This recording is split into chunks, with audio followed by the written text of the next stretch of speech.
22 বছরের অপেক্ষার অবসান হলো। 22 বছর পর বাংলাদেশ ফুটবলে ভারতকে হারালো। 2003 সাফ সেমিফাইনাল ফিরে এলো 2025-এর নভেম্বরে। Congratulations Bangladesh team. মোরসালিনের একমাত্র গোলে বাংলাদেশ ম্যাচ জিতেছে। যথারীতি যাকে নিয়ে কথা বলবেন, যাকে নিয়ে আলোচনা করবেন, যিনি ডিফেন্সে, যিনি মিডফিল্ডে, যিনি অ্যাট ওয়ান পয়েন্ট কিছুটা goalkeeper, of course Hamza Chowdhury, the best performer of the match নিয়ে কথা বলবো। ম্যাচটা আপনারা দেখেছেন। আমি পার্টিকুলারলি এই ম্যাচের বেস্ট মোমেন্ট মনে করি 31 মিনিটের সময় মিতুল মার্মা। এর আগে একটা ভিডিওতে আমি বলেছিলাম তাকে এই লেভেলের ফুটবলের জন্য যথেষ্ট প্রিপেয়ার গোলকিপার আমার কাছে মনে হয়নি। যখনই পেছন থেকে বিল্ড আপ করা হয়েছে বেশিরভাগ সময় তিনি তালগোল পাকিয়ে ফেলেছেন। কোথায় বল দেবেন, কাকে বল দেবেন, এবং ভারতীয়রা খুব ভালো জানতো যখনই তার পায়ে বল একদম পেছন থেকে বিল্ড আপ করার সিচুয়েশন তৈরি হয়েছে তাকে প্রেস করেছে, তিনি গুবলেট পাকিয়েছেন। তেমনই একটা গুবলেট, সবচেয়ে বড় গুবলেটটা পাকিয়েছিল ম্যাচের 31 মিনিটে। রাইট উইংব্যাক পজিশনে বল চলে গেল, সেখানে মিতুল মার্মা তিনি বল লুজ করলেন। এবং আপনি যদি সিচুয়েশনটা তার মনে থাকে, মিতুল গোলকিপার মানে ডিবক্সেরও অনেকখানি বাইরে, হামজা তার থেকে কত 4-5 ফুট সামনে ছিলেন। হামজা খুব দ্রুত পরিস্থিতিটা বুঝতে পারলেন। একটা পোটেনশিয়াল গোল থ্রেট বা এক্সপেক্টেড গোলের সিচুয়েশন তৈরি হয়ে গেছে। ফরওয়ার্ডের কাছে বল আসলো, আর্কের একটু পেছন থেকে, যেটাকে আমরা ছোট ডি বলি, তার একটু পেছন থেকে শট নিলেন। ততক্ষণে রাইট উইং ব্যাক পজিশন থেকে হামজা দৌড়ে ঠিক যেখান থেকে পেনাল্টিটা নেওয়া হয় ওই স্পটটার কাছাকাছি এসে উড়ে হেড করে বলটা ক্লিয়ার করলেন। আমার কাছে ওটা ছিল ম্যাচ ডিফাইনিং মোমেন্ট। ওই গোলটা হয়ে গেলে বাংলাদেশ কি করতো ইউ ক্যান টেল। কেন আমি কথাটা বললাম?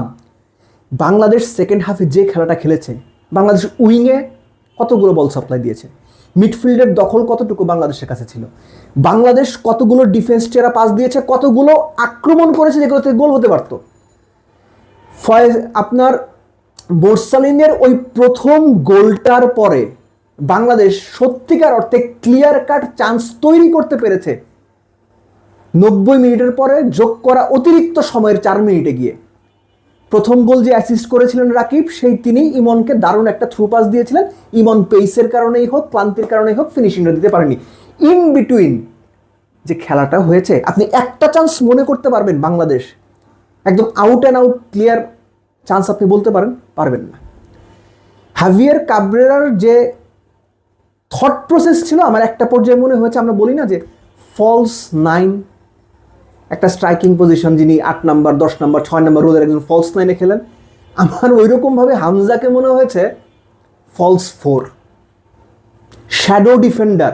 বেশিরভাগ সময় এই ম্যাচটাকে হামজাকে আমরা দেখেছি বল ক্লিয়ার করতে, সেন্ট্রাল ডিফেন্ডারের রোল প্লে করতে, এবং স্পেসিফিক্যালি তারিক কাজী উঠে যাওয়ার পর প্রায় পুরোটা ম্যাচ সিঙ্গেল পিভট বলেন, ডিফেন্সিভ মিডফিল্ডার বলেন, কোনো রোলে না খেলে most of the time Hamza থ্রোইনগুলো, লং থ্রোইনগুলো ক্লিয়ার করেছেন, সেন্ট্রাল ডিফেন্ডারের রোল প্লে করেছেন, কর্নারগুলো ক্লিয়ার করার সবচেয়ে বড় পার্টটা তিনিই প্লে করেছেন।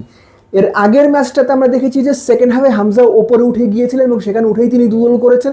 এই ম্যাচের সম্পূর্ণ উল্টো, স্ট্র্যাটেজির কারণে উল্টো। স্ট্র্যাটেজি আপনার ভালো না রাখতে পারে, কিন্তু রেজাল্ট এসেছে। হামজাকে আমরা সেন্ট্রাল ডিফেন্ডার হামজা হিসেবে দারুণ একটা পারফরমেন্স দিতে দেখলাম। আর ফার্স্ট গোলটার কথা আমি বলবো যে ক্লাসিক্যাল কাউন্টার অ্যাটাক।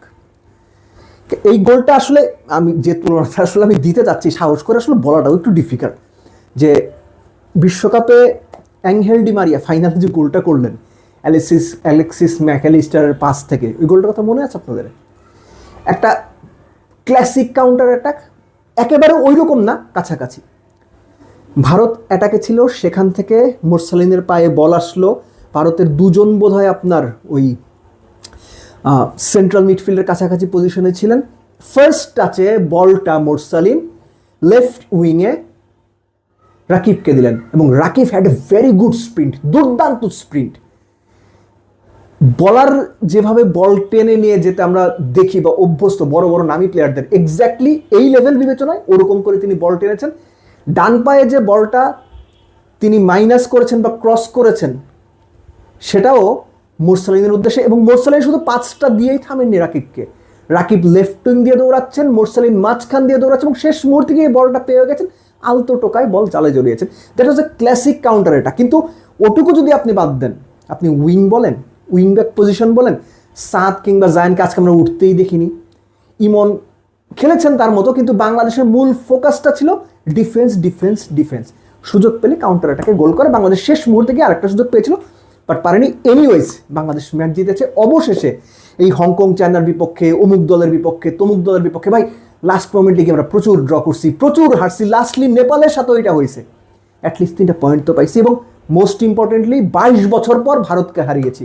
এটা ভাই স্পেশাল, অবশ্যই অবশ্যই এটা স্পেশাল। এবং এই স্পেশাল দিনে বাংলাদেশ ফুটবল দলটাকে একটা স্পেশাল থ্যাঙ্কস।